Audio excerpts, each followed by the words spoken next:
नमस्कार मित्रांनो, मी आहे शीतल पाटील आणि तुमचं सर्वांचं स्वागत आहे माझ्या युट्यूब चॅनलमध्ये।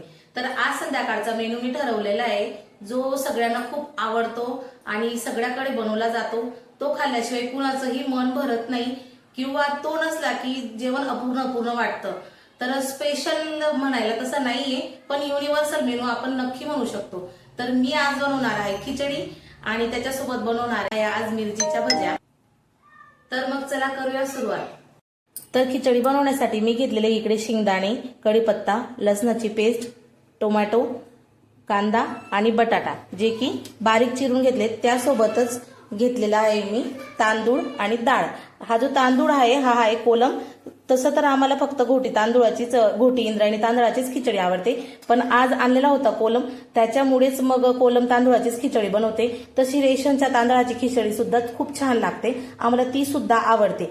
तर मग आता आपण सुरुवात करणार आहोत खिचडी बनवायला। सगळ्यात अगोदर मी पेटवणार आहे गॅस। तर आता ठेवून घेऊ आपण कुकर। तर कुकरमध्ये आता मी टाकणार आहे 2 डव तेल,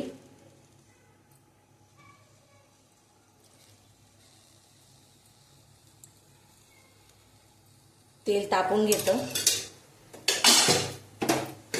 तेल तापेल तोपर्यंत मी तुम्हाला मसाले दाखवते। तर मसाल्यामध्ये मी घेणार आहे चटणी, हळद, हा आहे अंबारी मसाला, हा माझा घरगुती मसाला, आणि हा माझा परत अजून एक खिचडी मसाला आहे जो मी खिचडीमध्ये वापरते। आणि त्याच्यानंतर जिरे आणि राई। आणि त्याच्यासोबतच मी ज्या मिरचीच्या भज्या बनवल्या त्या मिरचीच्या भज्या पण मी अशा म्हणजे पोटातून कापून घेतलेल्या आहेत। आणि त्याच्यासाठी लसणाची आणि जिऱ्याची पेस्ट पण तयार करून ठेवलेली आहे। तर आज खिचडी सोबत मी मिरचीच्या भज्या का बनवते, कारण एक आहे की आम्ही परवाच्या दिवशी सुद्धा मिरचीच्या भज्या खाल्ल्या होत्या आणि आज पुन्हा आम्ही मिरचीच्या भज्या करतोय। तर त्या मिरचीच्या भज्या मी का बनवते हे कारण जाणून घेण्यासाठी व्हिडिओ पूर्ण नक्की बघा, आणि आवडला असेल तर लाईक, शेअर आणि सबस्क्राईब करायला अजिबात विसरू नका। आता टाकते मी इथे मोहरी, टाकायचे जिरे, सोबतच टाकायचे आहेत शेंगदाणे। आधी शेंगदाणे टाकून घ्यायचे कारण शेंगदाणे आधी चांगले भाजले गेले पाहिजे। त्याच्यानंतर टाकणार आहे मी कढीपत्ता,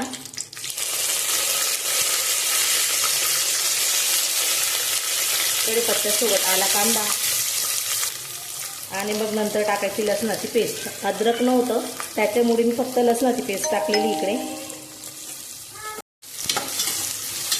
बघा। आता कांदा लाल झालेला आहे। कांदा लाल झाल्यानंतर आपल्याला टाकायचा आहे टोमॅटो,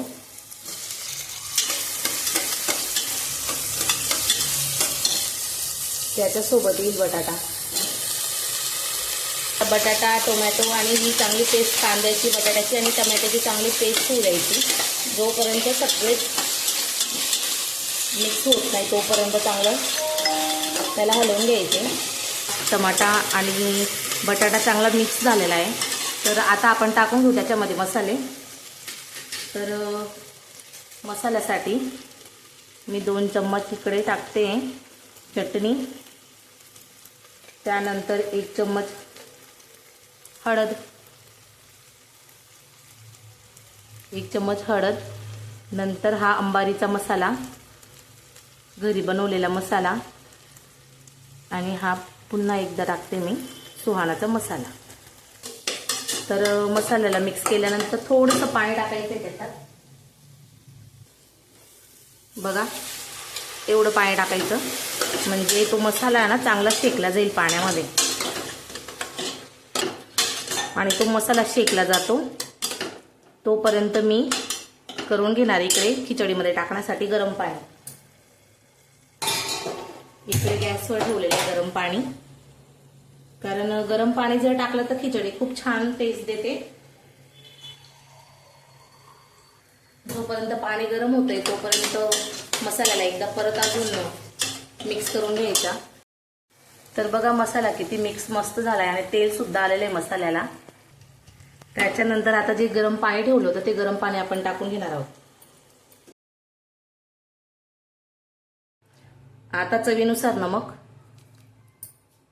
तर इकडे तांदूळ टाकून घेतलेत मी कुकरमध्ये, आणि तांदूळ आता मिक्स करते। आता जोपर्यंत खिचडी शिजणार आहे तोपर्यंत मी लगेच मिरच्या सुद्धा करून घेणार आहे.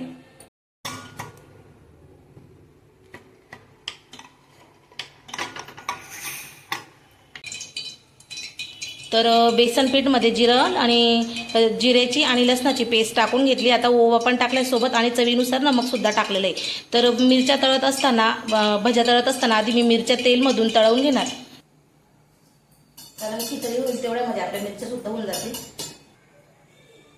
आता इकडे बेसन पीठ सुद्धा तयार झालेलं आहे आपलं. आता बेसन पीठ मध्ये थोडासा आपण सोडा सुद्धा टाकू शकतो. जर सोडा टाकला तर मिरच्या अशा थोड्याशा कुरकुरीत लागतात. तर मिरच्या अशा मस्त तळू यायच्या, त्यांना लाल होतं तोपर्यंत आणि खूप छान लागतं. तर बघा आपण तळून घेऊ आता मिरचीच्या भज्या. मिरच्या तळून झाल्या आणि लगेच मी डबा पॅक करून आता मी जाते माझ्या वडिलांना डबा द्यायला. तर आता आम्ही निघालोय डबा देण्यासाठी.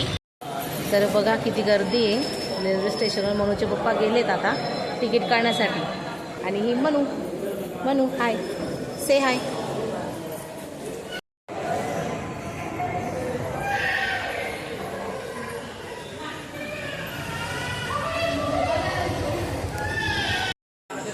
तर नमस्कार मित्रांनो, मी आले आहे आता रेल्वे स्टेशनवर. अजून रेल्वे आलेली नाही आहे आणि आम्ही येताना आमची मध्येच गाडी सुद्धा बंद होऊन गेली होती. कशी तरी चालू केली आणि आम्ही इथे पोहोचलो. तर ट्रेन आल्यावर पप्पांचं रिॲक्शन बघू, कारण मी फर्स्ट टाइम पब्लिक व्हिडिओ बनवते. याच्या अगोदर कधी पब्लिकमध्ये जाऊन बोलली नाही आहे. तर लोक बघा कसे बघत आहे मागून. ट्रेन यायला आता फक्त 1 मिनिट बाकी आहे. तर पप्पा येतील आणि पप्पा बघतील माझ्या हातामध्ये ट्रायपॉड आणि मोबाईल. तर तिचं रिॲक्शन काय असतं बरं आपण बघू नक्की. तर बघा ट्रेन येईलच थोड्या वेळामध्ये.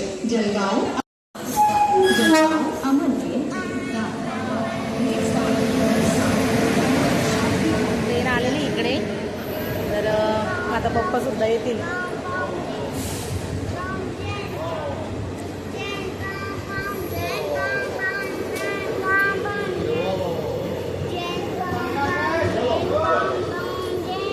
एक्साइटेड आहे कारण पप्पा मला आज पहिले ट्रायपॉड घेऊन.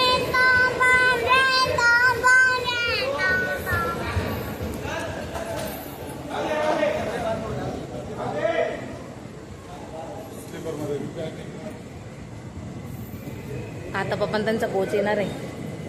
कोच आल्यानंतर समजेल पप्पा कोणत्या बाजूला येते, या बाजूने का त्या बाजूने.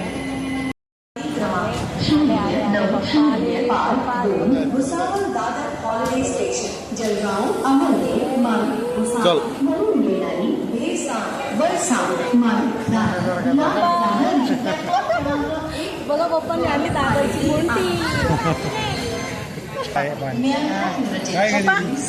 हाय करा, हाय. दे ना ग बाबा ना, पा दे ना. तू दिला, तू दे जा. आज जा जाय बाबा. हा म्हणू बाय कर बाबा ना. हा चालेल चालेल.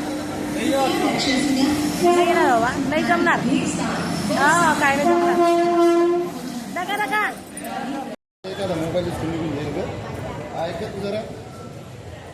आता निघालो आम्ही घरी आणि आता घरी गेल्यानंतर जेवण करू.